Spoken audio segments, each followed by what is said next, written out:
Hi friends, welcome to Top 7 Tamil. இந்த வீடியோல வந்து 10th ஸ்டாண்டர்ட் ஹிஸ்டரியில 9வது பாடத்துல இருக்க லைன் பை லைன் கொஸ்டின்ஸ் தான் பார்க்க போறோம். அதுக்கு முன்னாடி நம்ம டாப் 7 தமிழ் அகாடமியில நியூவா டெஸ்ட் பேட்ச் வந்து ஸ்டார்ட் பண்ணியிருக்கோம், ட்ரீம் பேட்ச்.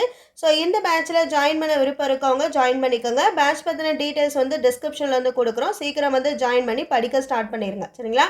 ஸோ இந்த வீடியோவில் வந்து தமிழ்நாட்டில் விடுதலை போராட்டம் இந்த பாடத்தில் இருக்க லைன் பை லைன் கொஷின்ஸ் தான் பார்க்க போகிறோம். கொஷின்ஸ் பார்க்கலாம். எல்லாமே லெசன் ஃபுல்லாக கவர் ஆகி பாயிண்ட்ஸ் வந்து எடுத்திருக்கோம். வீடியோ ஃபுல்லாக பாருங்கள். இந்த பாடம் வந்து நீங்கள் கம்ப்ளீட் பண்ண மாதிரி இருக்கும், சரிங்களா? வீடியோ வந்து ஃபுல்லாக பாருங்கள். காலனி ஆட்சியை எதிர்ப்பதில் முன்னோடியாக திகழ்ந்த மாநிலம் எது? ஆன்சர் தமிழ்நாடு. காலனி ஆட்சியை எதிர்ப்பதில் முன்னோடியாக திகழ்ந்த மாநிலம் எது? ஆன்சர் தமிழ்நாடு. பாளையக்காரர்கள் தோல்விக்கு பின்னரும் கூட வேலூர் கோட்டையில் இந்திய வீரர்களும் அதிகாரிகளும் ஒரு புரட்சியை திட்டமிட்டு நடத்தியது எப்போது? ஆன்சர் 1806. பாளையக்காரர்கள் தோல்விக்கு பின்னரும் கூட வேலூர் கோட்டையில் இந்திய வீரர்களும் அதிகாரிகளும் ஒரு புரட்சியை திட்டமிட்டு நடத்தியது எப்போது? ஆன்சர் 1806. சென்னை வாசிகள் சங்கம் எந்த ஆண்டு நிறுவப்பட்டது? ஆன்சர் 1852. சென்னை வாசிகள் சங்கம் நிறுவப்பட்ட ஆண்டு 1852. சென்னை வாசிகள் சங்கம் யாரால் நிறுவப்பட்டது? ஆன்சர் கஜ்லு, லட்சுமி நரசு, சீனிவாசனார் ஆகியோர்களால் சென்னை வாசிகள் சங்கம் நிறுவப்பட்டது. சென்னை வாசிகள் சங்கம் 1852 ஆண்டு நிறுவப்பட்டது. யாரால் நிறுவப்பட்டதுன்னா கஜ்லு, லட்சுமி நரசு, சீனிவாசனார் இவர்களால் நிறுவப்பட்டது. சென்னை வாசிகள் சங்கத்தில் அதிக அளவில் அங்கம் வகித்தவர்கள் வந்து வணிகர்கள். இந்த சென்னை வாசிகள் சங்கத்தில் யார் வந்து அதிகமாக இருந்தாங்கன்னா வணிகர்கள் வந்து இருந்தாங்க. சித்திரவதை சட்டம் எந்த ஆண்டு முழுமையாக ஒழிக்கப்பட்டது? ஆன்சர் 1862. சித்திரவதை சட்டம் ஒழிக்கப்பட்டது 1862. சென்னை வாசிகள் சங்கம் எந்த ஆண்டுக்கு பின்னர் செயலிழந்து இல்லாமல் போனது? ஆன்சர் 1862. சென்னை வாசிகள் சங்கம் எந்த ஆண்டுக்கு பின்னர் வந்து செயலிழந்து செயல்படாமல் போனது? ஆன்சர் 1862. தோன்றுனது 52, செயலிழந்து போனது 62. சென்னை உயர்நீதிமன்ற முதல் இந்திய தலைமை நீதிபதியாக தேர்ந்தெடுக்கப்பட்டவர் டி. முத்துசாமி. சென்னை உயர்நீதிமன்ற முதல் இந்திய தலைமை நீதிபதியாக தேர்ந்தெடுக்கப்பட்டவர் டி. முத்துசாமி. சென்னை உயர்நீதிமன்றத்தின் முதல் இந்திய தலைமை நீதிபதியாக டி. முத்துசாமி எந்த வருடம் நியமிக்கப்பட்டார்? ஆன்சர் 1877 ஆண்டு. சென்னை உயர்நீதிமன்றத்தினுடைய முதல் இந்திய தலைமை நீதிபதியாக டி. முத்துசாமி எந்த வருடம் நியமிக்கப்பட்டார்? ஆன்சர் 1877. 1877 ஆண்டில் சென்னையை சேர்ந்த அனைத்து பத்திரிகைகளும் யார் நீதிபதியாக நியமனத்திற்கு எதிர்ப்பு தெரிவித்தனர்? ஆன்சர் இந்தியர்கள். தி இந்து பத்திரிகை எந்த வருடம் தொடங்கப்பட்டது? ஆன்சர் 1878. தி இந்து பத்திரிகை தொடங்கப்பட்ட வருடம் 1878. இந்தியரின் எண்ணங்களை வெளிப்படுத்த ஒரு செய்தி பத்திரிகை தேவை என உணர்ந்த ஜி. சுப்பிரமணியம், எம். வீரராகவாச்சாரி மற்றும் அவருடைய நண்பர்கள் 4 இணைந்து தொடங்கிய பத்திரிகை தி இந்து. தி இந்து பத்திரிகையை தொடங்கியவர்கள் வந்து ஜி. சுப்பிரமணியம், எம். வீரராகவாச்சாரி மற்றும் அவருடைய 4 நண்பர்கள், சரிங்களா? ஸோ இந்த பத்திரிகை பெயர் வந்து தி இந்து. சுதேசமித்திரன் என்ற பெயரில் தமிழில் ஒரு தேசிய பருவ இதழையும் தொடங்கியவர் ஜி. சுப்பிரமணியம். சுதேசமித்திரன் என்ற பெயரில் தமிழில் ஒரு தேசிய பருவ இதழை தொடங்கியவர் ஜி. சுப்பிரமணியம். சுதேசமித்திரன் என்ற பருவ இதழ் தமிழில் எந்த வருடம் தொடங்கப்பட்டது? ஆன்சர் 1891. சுதேசமித்திரன் என்ற பருவ இதழ் தமிழில் தொடங்கப்பட்ட வருடம் 1891. சுதேசமித்திரன் என்ற பருவ இதழ் எப்போது நாளிதழானது? ஆன்சர் 1899. சுதேசமித்திரன் முதலில் பருவ இதழா தொடங்கினாங்க. இந்த பருவ இதழ் எந்த ஆண்டு நாளிதழ் ஆனதுன்னா 1899. தென்னிந்தியாவின் தெளிவான தேசிய நோக்கங்களுடன் துவங்க பெற்ற தொடக்க கால அமைப்பு சென்னை மகாஜன சபை. தென்னிந்தியாவின் தெளிவான தேசிய நோக்கங்களுடன் தொடங்கப்பெற்ற தொடக்க கால அமைப்பு எது? ஆன்சர் சென்னை மகாஜன சபை. சென்னை மகாஜன சபை யாரால் நிறுவப்பட்டது? Answer M Veeraraghavachari, P Anandacharlu, P Rangaiah மற்றும் சிலரால் தொடங்கப்பட்டது தான் இந்த சென்னை மகாஜன சபை. முக்கியமானவங்க M Veeraraghavachari, P Anandacharlu, P Rangaiah.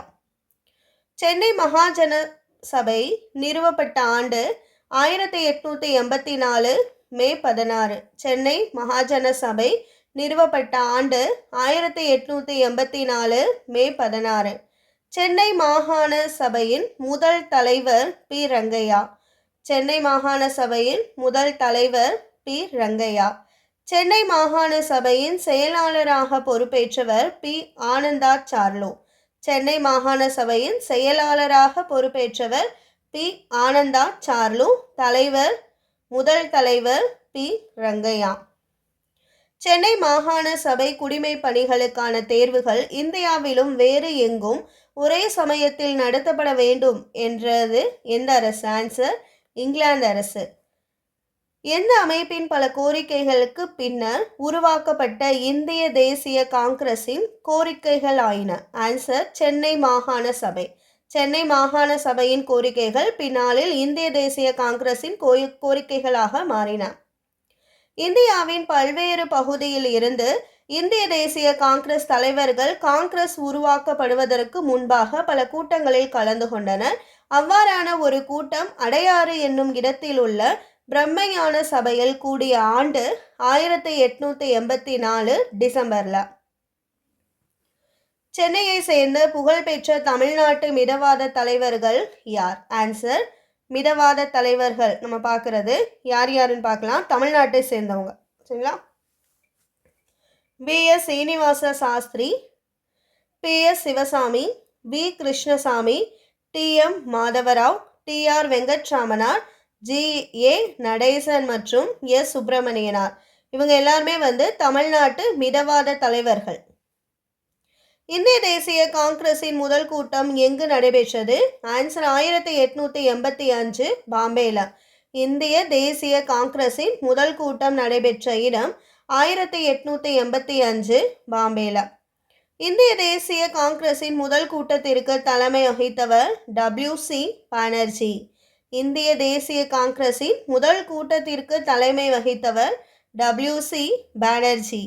இந்திய தேசிய காங்கிரஸின் முதல் கூட்டத்தில் கலந்து கொண்டவர்கள் மொத்தம் 72 பேர். இந்த கூட்டத்தில் மொத்தம் 72 பேர் கலந்துக்கிட்டாங்க. இந்திய தேசிய காங்கிரஸின் முதல் கூட்டத்தில் கலந்து கொண்டதில் சென்னையை சேர்ந்தவர்கள் 22 பேர். 72 பேரில் 22 பேர் சென்னையை சேர்ந்தவங்க. இந்திய தேசிய காங்கிரஸின் இரண்டாவது கூட்டம் எங்கு நடைபெற்றது? ஆன்சர் கொல்கத்தால 1886 ஆண்டு நடைபெற்றது. இந்திய தேசிய காங்கிரஸின் இரண்டாவது கூட்டம் கொல்கத்தாவில் நடைபெற்றது 1886. முதல் கூட்டம் பாம்பேல நடைபெற்றது. இந்திய தேசிய காங்கிரஸின் இரண்டாவது கூட்டத்திற்கு தலைமை வகித்தவர் தாதாபாய் நவ்ரோஜி. இந்திய தேசிய காங்கிரஸ் கூட்டத்திற்கு தலைமை வகித்தவர் தாதாபாய் நவ்ரோஜி.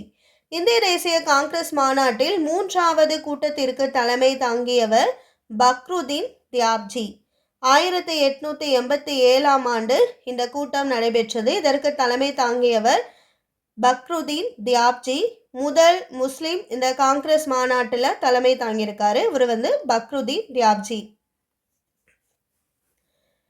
இந்திய தேசிய காங்கிரஸின் மூன்றாவது கூட்டம் சென்னையில் எங்கு நடைபெற்றது? ஆன்சர் 1000 விளக்கு பகுதியில் மக்கீஸ் தோட்டத்தில் நடைபெற்றது. முதல் கூட்டம் பாம்பே, இரண்டாவது கூட்டம் கொல்கத்தா, மூன்றாவது கூட்டம் சென்னையில் நடந்தது.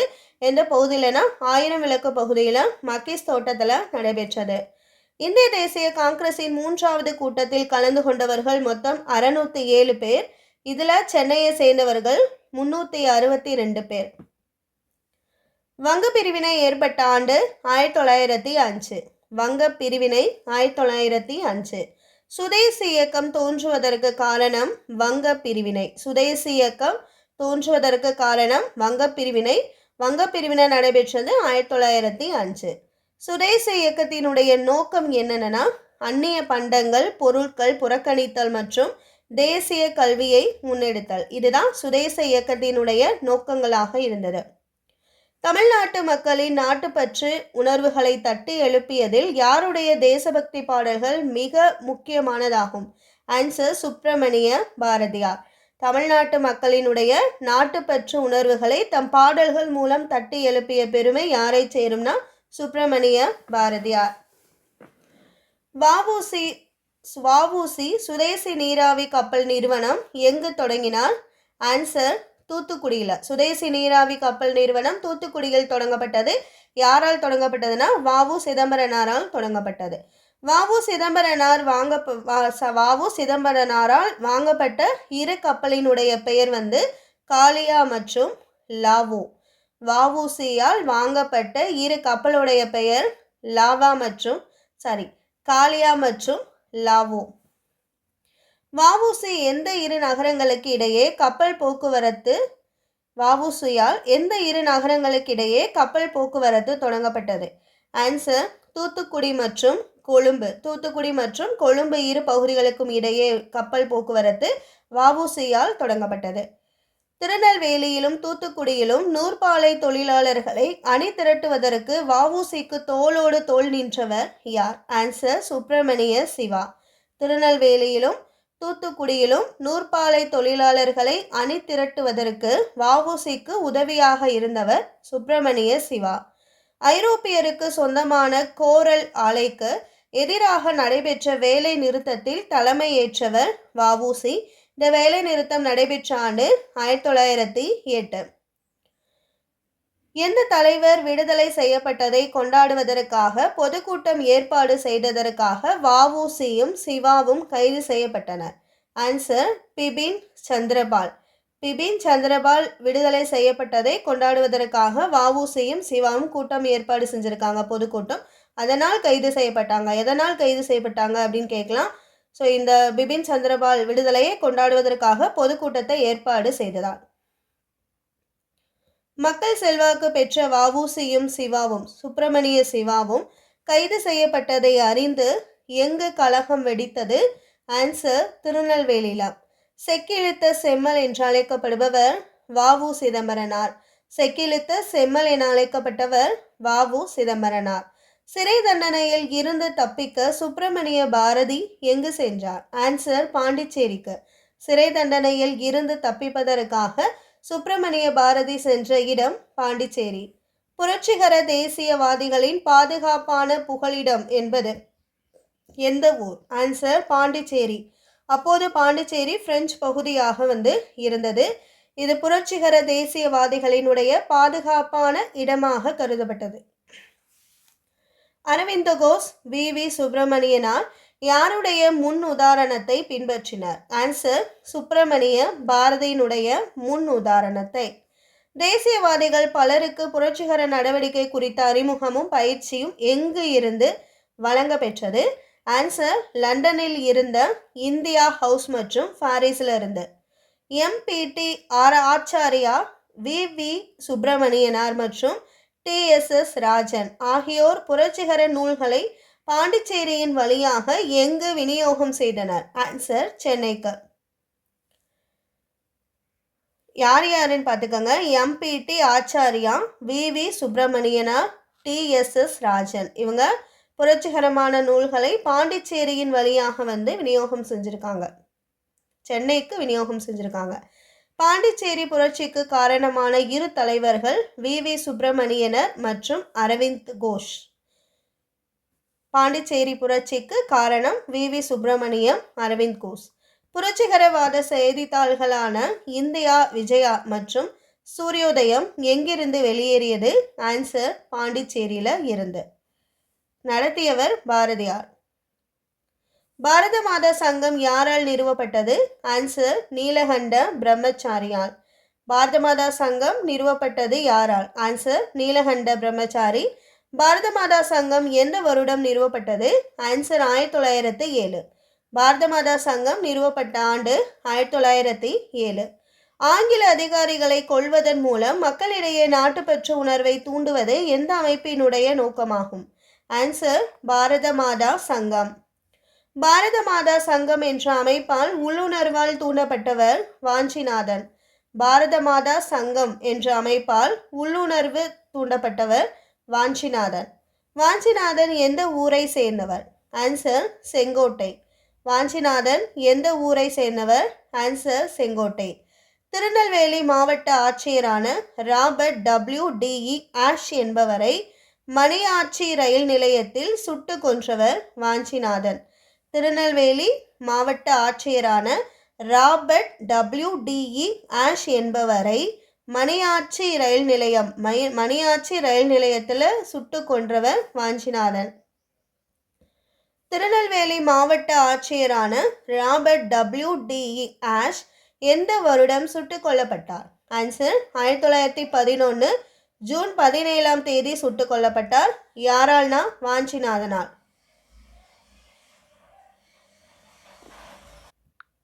அயர்லாந்தின் தன்னாட்சி அமைப்புகளை அடியொற்றி தன்னாட்சி இயக்கத்தை முன்மொழிந்த அயர்லாந்து பெண்மணி யார்? ஆன்சர் அன்னி பெசன்ட். அயர்லாந்தின் தன்னாட்சி அமைப்புகளை அடியொற்றி தன்னாட்சி இயக்கத்தை முன்மொழிந்த அயர்லாந்து பெண்மணி அன்னி பெசன்ட். பிரம்மஞான சபையின் தலைவர் அன்னி பெசன்ட் அம்மையார். பிரம்மஞான சபையின் தலைவர் அன்னி பெசன்ட் அம்மையார். அன்னி பெசன்ட் எந்த நாட்டை சேர்ந்தவர்? Answer Ireland. சென்னையில் எந்த ஆண்டு தன்னாட்சி இயக்கம் தொடங்கப்பட்டது? ஆன்சர் 1916. தன்னாட்சி இயக்கம் 1916 சென்னையில் தொடங்கப்பட்டது. தன்னுடைய திட்டத்தை மக்களிடையே கொண்டு செல்வதற்காக அன்னி பெசன்ட் தொடங்கிய பத்திரிகைகள் நியூ இந்தியா, காமன்வெல். நியூ இந்தியா, காமன்வெல் பத்திரிகையின் ஆசிரியர் அன்னி பெசன்ட். அதிநவீன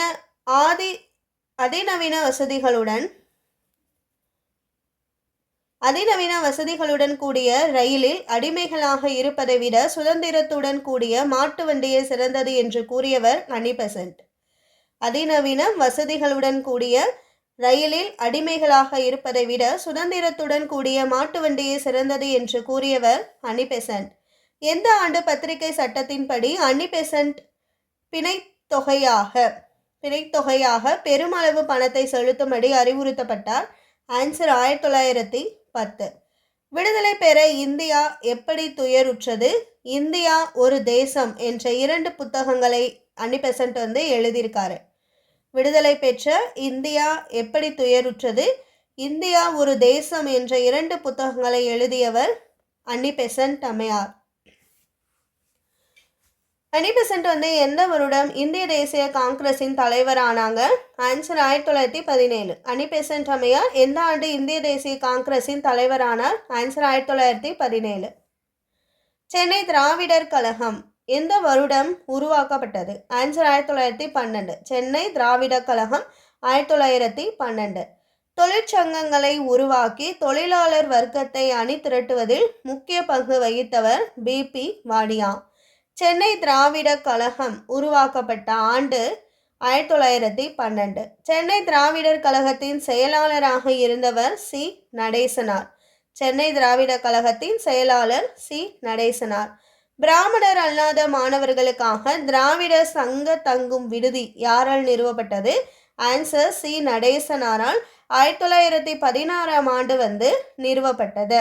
திராவிடர் சங்க தங்கும் வசதி விடுதி C. நடேசனாரால் 1916 நிறுவப்பட்டது.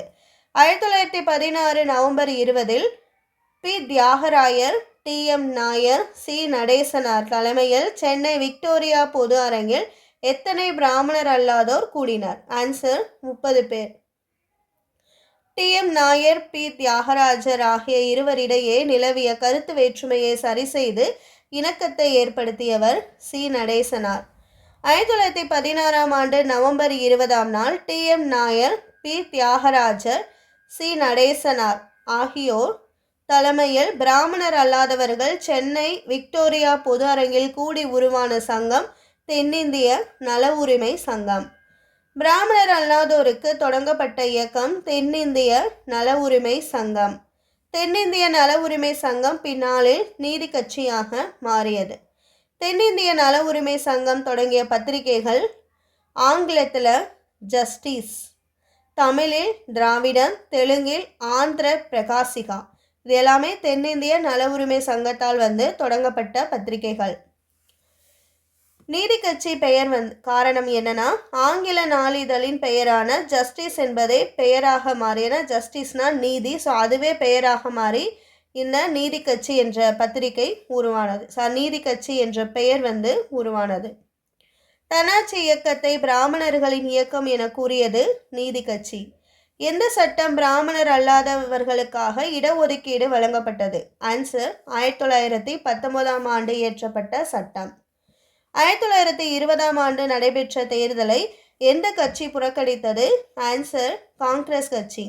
1920ஆம் ஆண்டு முதலில் நடைபெற்ற தேர்தலில் நீதி கட்சி எத்தனை தொகுதிகளில் வெற்றி பெற்று ஆட்சி அமைத்தது? ஆன்சர் 63 இடங்கள். மொத்த தொகுதி 98. இது 63 இடங்களில் வெற்றி பெற்று ஆட்சி அமைத்தது. நீதி கட்சியினுடைய முதலமைச்சர் ஏ சுப்ராயலு.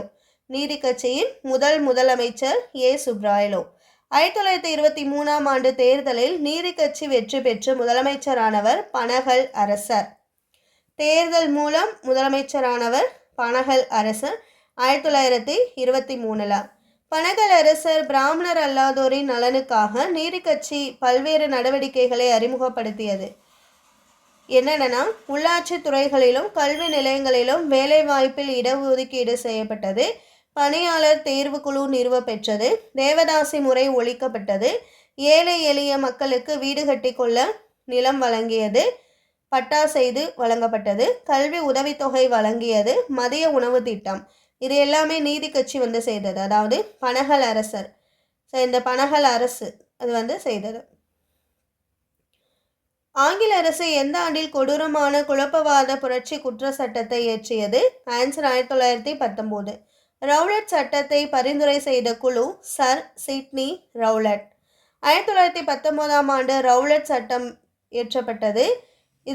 இதனுடைய அர்த்தம் என்னன்னா, யாரையும் விசாரணையின்றி கைது செய்வது. காந்தி சென்னை மெரினா கடற்கரையில் உரையாற்றிய ஆண்டு 1919 மார்ச் 18. ரவுலட் சட்டத்தை எதிர்த்து சென்னை நகரின் பல பகுதிகளிலும் தொடங்கிய ஊர்வலங்கள் எங்கு ஒன்றிணைந்தன? ஆன்சர் மெரினா கடற்கரை. மதுரையில் தன்னாட்சி இயக்கம் யாரால் தொடங்கப்பட்டது? ஆன்சர் ஜார்ஜ் ஜோசப்பால். மதுரையில் தன்னாட்சி இயக்கத்தை தொடங்கியவர் ஜார்ஜ் ஜோசப். மதுரை மக்கள் யாரை ரோசாப்பு துரை என்று அழைத்தனர்? Answer George ஜோசப்பை. மதுரை மக்கள் ஜார்ஜ் ஜோசப்பை ரோசாப்பு துரை என அழைத்தனர். கேரளாவில் பிறந்து இருந்தாலும் மதுரையில் வசிப்பதையே விரும்பி வழக்கறிஞராக பணி செய்தவர் ஜார்ஜ் ஜோசப். இவர் பிறந்த இடம் செங்கன்னூர், இன்றைய கேரள மாநிலம் ஆலப்புழா மாவட்டத்தில் இருக்கு. கேரளாவில் வைக்கம் சத்தியாகிரகத்தை வழி நடத்தியவர் ஜார்ஜ் ஜோசப். தமிழ்நாட்டில் குற்ற பரம்பரை சமூகங்களின் பாதுகாவலராக விளங்கியவர் ஜார்ஜ் ஜோசப். மதுரை தொழிலாளர் சங்கம் நிறுவுவதற்கு ஹீர்வி மில் தொழிலாளர்களுக்கு உதவியது ஜார்ஜ் ஜோசப். கிளாபத் இயக்கம் ஆரம்பிக்கப்பட்டதன் காரணம் என்ன? ஆன்சர் கலிஃபா பதவியை மீட்பதற்காக. கலிஃபா பதவியை மீட்பதற்காக ஆரம்பிக்கப்பட்டது கிளாபத் இயக்கம். தமிழ்நாட்டில் கிளாபத் இயக்கத்திற்கு தலைமை ஏற்றவர் மௌலானா சௌகத் அலி. தமிழ்நாட்டில் கிளாபத் இயக்கத்திற்கு தலைமையேற்றவர் மௌலானா சௌகத் அலி. தமிழ்நாட்டில் கிளாபத் தினம் எப்போது அனுசரிக்கப்படுது? Answer 1920 April 17. தமிழ்நாட்டில் கிளாபத் மாநாடு எங்கு நடைபெற்றது? ஆன்சர் ஈரோடு. தமிழகத்தில் எந்த பகுதி கிளாபத் இயக்கத்தின் முக்கிய மையமாக திகழ்ந்தது? ஆன்சர் வாணியம்பாடி. முஸ்லிம் லீக்கின் சென்னை கிளையை நிறுவியவர் யாகூப் ஹாசன். முஸ்லிம் லீக்கின் சென்னை கிளையை நிறுவியவர் யாகூப் ஹாசன்.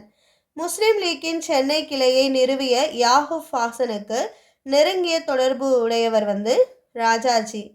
ஒத்துழை அம்மைய இயக்கத்தின் ஒரு பகுதியாக பல இடங்களில் விவசாயிகள் வரி கொடுக்க மறுத்தனர். எந்த ஊரில் வரிகொடா இயக்கம் நடைபெற்றது? ஆன்சர் தஞ்சாவூர்ல. வரிகொடா இயக்கம் நடைபெற்ற இடம் தஞ்சாவூர். தமிழ்நாட்டில் நடைபெற்ற ஒத்துழையாமை இயக்கத்தின் முக்கிய அம்சமாக திகழ்ந்தது கள்ளுக்கடைக்கு எதிரான போராட்டங்கள். தமிழ்நாட்டில் நடைபெற்ற ஒத்துழையாமை இயக்கத்தின் முக்கிய அம்சமாக திகழ்ந்தது கள்ளுக்கடைக்கு எதிரான போராட்டங்கள். சட்ட மறுப்பு இயக்கம் துவங்குவதற்கு எப்போது முடிவு செய்யப்பட்டது? ஆன்சர் 1921 நவம்பர்ல. எந்த வருடம் வேல்ஸ் இளவரசர் வருகையை புறக்கணித்தார்? ஆன்சர் 1922 ஜனவரி 13. 1922 சௌரி சௌரா நிகழ்வில் எத்தனை காவலர்கள் கொல்லப்பட்டனர்? ஆன்சர் 22 காவலர்கள். சௌரி சௌரா நிகழ்வு நடைபெற்ற ஆண்டு 1922. ஒத்துழையாமை இயக்கம் விலக்கி கொள்ள காரணம் சௌரி சௌரா நிகழ்வு. எந்த இயக்கம் விலக்கி கொள்ளப்பட்டதை தொடர்ந்து காங்கிரஸ் மாற்றத்தை விரும்புவோர் மாற்றத்தை விரும்பாதோர் என பிரிந்தது? ஆன்சர் ஒத்துழையாமை இயக்கம். கல்லுண்பதற்கு தனது எதிர்ப்பை காட்டும் வகையில் தனக்கு சொந்தமான தோப்பில் இருந்த தென்னை மரங்களை அனைத்தும் வெட்டி வீழ்த்தியவர் பெரியார். வைக்கம் கோவில் சுற்று வீதியில் நடக்க இருந்த தடை நீக்கப்பட்ட நாள் 1925 ஜூன்ல. பெரியார் காங்கிரஸை விட்டு வெளியேற காரணம் சேரன்மாதேவி குருகுலம் வகுப்பு வாரி பிரதிநிதித்துவம். இந்த காரணங்களால் பெரியார் காங்கிரஸை விட்டு வெளியேறினார். சேரன்மாதேவி குருகுலம் யாரால் நிறுவப்பட்டது? Answer V Subramania Rao. பிராமண மாணவர்களுக்கும் பிராமணர் அல்லாத மாணவர்களுக்கும் தனித்தனியே உணவு பரிமாறப்பட்டது சேரன்மாதேவி குருகுலத்தில். சேரன்மாதேவி குருகுல பிரச்சனையை எதிர்த்து பெரியாருக்கு ஆதரவு தெரிவித்தவர் பி வரதராஜ். பெரியார் எந்த வருடம் எந்த காங்கிரஸ் மாநாட்டில் இருந்து வெளியேறினார்? ஆன்சர் 1925 நவம்பர் 21 காஞ்சிபுரம் மாநாட்டில் பெரியார் காங்கிரஸ் மாநாட்டில் வெளியேறினார். 1925 நவம்பர் 21 காங்கிரஸில் நடந்த காங்கிரஸ் மாநாட்டில் சட்டசபையில் பிராமணர் அல்லாதோருக்கு பிரதிநிதித்துவம் வேண்டும் என்ற கோரிக்கை வைத்தவர் பெரியார். இதில் அவர் தோல்வியை தான் அடைஞ்சார். காங்கிரஸை விட்டு வெளியேறிய பெரியார் தொடங்கிய இயக்கம் சுயமரியாதை இயக்கம். சுயமரியாதை இயக்கம் தொடங்கப்பட்ட ஆண்டு 1925. சுயராஜ்ய கட்சி யாரால் தொடங்கப்பட்டது? ஆன்சர் சி.ஆர். தாஸ் மற்றும் மோதிலால் நேருவால். தமிழ்நாட்டில் சுயராஜ்ய கட்சியினருக்கு தலைமை ஏற்றவர் சீனிவாசனார் மற்றும் சத்தியமூர்த்தி. எந்த வருடம் சுயராஜ்ய கட்சி வெற்றி பெற்று ஆட்சி அமைக்க மறுத்தது? ஆன்சர் 1926. 1926 நடைபெற்ற தேர்தலில் வென்ற சுயராஜ்ய கட்சியினர் யார் கட்சி அமைக்க பரிந்துரைத்தது? Answer P Subbarayan. இவர் சுயேட்சை வேட்பாளராக இருந்தார். 1930 நடைபெற்ற தேர்தலில் சுயராஜ்ய கட்சியினர் போட்டியிடாததால் எளிதாக வெற்றி பெற்றது நீதி கட்சி. நீதி கட்சியானது 1930 இருந்து எந்த ஆண்டு வரை தொடர்ந்து ஆட்சி செய்தது? ஆன்சர் 1937 வரை. ஜேம்ஸ் நீல் என்பவர் மதராஸ் துப்பாக்கி ஏந்திய காலாட்படையைச் சேர்ந்தவர். கான்பூர் படுகொலை என்று அழைக்கப்படும் சம்பவத்தில் பல ஆங்கில பெண்களும் குழந்தைகளும் கொல்லப்பட்டதற்கு வஞ்சம் தீர்க்கும் வகையில் கொடூரமாக நடந்து கொண்டவர் ஜேம்ஸ் நீல். பின்னர் ஜேம்ஸ் நீல் இந்திய வீரர் ஒருவரால் கொல்லப்பட்டிருக்கார். ஆங்கிலேயர் ஜேம்ஸ் நீலுக்கு எங்கு சிலை வைத்தனர்? ஆன்சர் சென்னையில் உள்ள மவுண்ட் ரோட்டில். 1937 ராஜாஜி தலைமையில் காங்கிரஸ் ஆட்சி அமைந்திருந்த பொழுது ஜேம்ஸ் நீல் சிலை மவுண்ட் ரோட்டில் இருந்து அகற்றப்பட்டு எங்கு கொண்டு செல்லப்பட்டது? ஆன்சர் சென்னை அருங்காட்சியகத்துக்கு. 1919 ஆண்டு நடந்த சம்பவங்களை பரிசீலனை செய்து சீர்திருத்தங்களை பரிந்துரை செய்ய அமைக்கப்பட்ட குழு சைமன் குழு. சைமன் குழு எந்த வருடம் ஏற்படுத்தப்பட்டது? ஆன்சர் 1927. சைமன் குழு புறக்கணிக்கப்பட்டது காரணம் இந்தியர் ஒருவர் கூட இந்த குழுவில் இடம்பெறாததால்.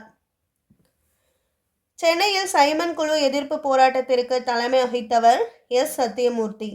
சைமன் குழு சென்னை வந்த ஆண்டு 1929 பிப்ரவரி 18. இந்திய தேசிய காங்கிரஸ் எந்த மாநாட்டில் முழுமையான சுதந்திரமே தனது இலக்கு என அறிவித்தது? ஆன்சர் 1927 ஆண்டு சென்னை மாநாட்டில். சைமன் குழுவை எதிர்த்து அரசியலமைப்பு சீர்திருத்தங்களை வடிவமைப்பதற்காக காங்கிரஸ் யார் தலைமையில் குழு அமைத்தது? ஆன்சர் மோதிலால் நேரு. எந்த ஆண்டு பூரண சுயராஜ்யம் அதாவது முழு சுதந்திரம் என்பது இலக்கு என தீர்மானம் செய்யப்பட்டது? ஆன்சர் 1929 லாகூர் மாநாட்டில். ராவி நதிக்கரையில் இந்திய தேசிய கொடி ஏற்றப்பட்ட ஆண்டு 1930 ஜனவரி 26. ராவி நதிக்கரையில் இந்திய தேசிய கொடி யாரால் ஏற்றப்பட்டது? ஆன்சர் ஜவஹர்லால் நேருவால். காந்தி சட்டமறுப்பு இயக்கத்தை எந்த வருடம் தொடங்கினார்? Answer 1930 March 12.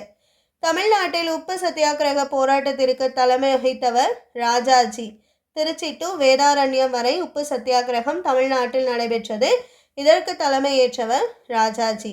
வேதாரண்ய உப்பு சத்தியாகிரகத்திற்கு தானாக முன்வந்த 1000 நபர்களில் எத்தனை பேர் தேர்ந்தெடுக்கப்பட்டனர்? ஆன்சர் 100 பேர். ராஜாஜி வேதாரண்ய உப்பு சத்தியாகிரக போராட்டத்தில் கலந்து கொண்டவர்கள் மொத்தம் 100 தொண்டர்கள். ராஜாஜியுடன் சென்ற எத்தனை தொண்டர்கள் மட்டுமே உப்பை அள்ளினர்? ஆன்சர் 12 பேர். ராஜாஜி உப்பு சத்தியாகிரக போராட்டத்தில் பாடப்பட்ட பாடல் கத்தையின்றி ரத்தமின்றி யுத்தம் ஒன்று வருகிறது என்ற பாடல். கத்தையின்றி ரத்தமின்றி யுத்தம் ஒன்று வருகிறது என்ற பாடலை பாடியவர் நாமக்கல் கவிஞர். ராஜாஜி உப்பு சத்தியாகிரகம் 1930 ஏப்ரல் 13 திருச்சியில் தொடங்கி தஞ்சாவூரில் உள்ள வேதாரண்யம் என்னைக்கு போனாருன்னா ஏப்ரல் 28 டி பிரகாசம், டி நாகேஸ்வர ராவ் ஆகியோர் தலைமையில் சத்தியாகிரகிகள் சென்னைக்கு அருகே உள்ள எந்த இடத்தில் முகாமை அமைத்திருந்தனர்? ஆன்சர் உதயவனம். உப்பு சட்டங்களை மீறியதாக அபராதம் கட்டிய முதல் இந்திய பெண் ருக்மணி லட்சுமிபதி. 1932 ஜனவரி 26 புனித சார்ஜ் கோட்டையில் தேசிய கொடியை ஏற்றியவர் பாஷ்யம். திருப்பூர் குமரனின் இயற்பெயர் O.K.S.R. குமாரசுவாமி. திருப்பூரில் கொடிகளை ஏந்திய வண்ணம் சென்ற ஊர்வலத்தில் திருப்பூர் குமரன் அடித்து உதைத்த போதும் கொடியை உயர்த்தியவாறு மரணித்த ஆண்டு 1932 ஜனவரி 11. 1937 ஆண்டு தேர்தலில் தமிழகத்தில் வெற்றி பெற்ற கட்சி காங்கிரஸ்.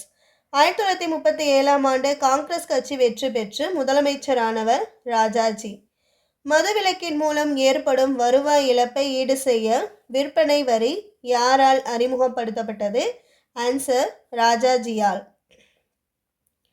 ராஜாஜி மதுவிலக்கை பரிசோதனை முயற்சியாக எங்கு அறிமுகம் செய்தார்? ஆன்சர் சேலத்தில்.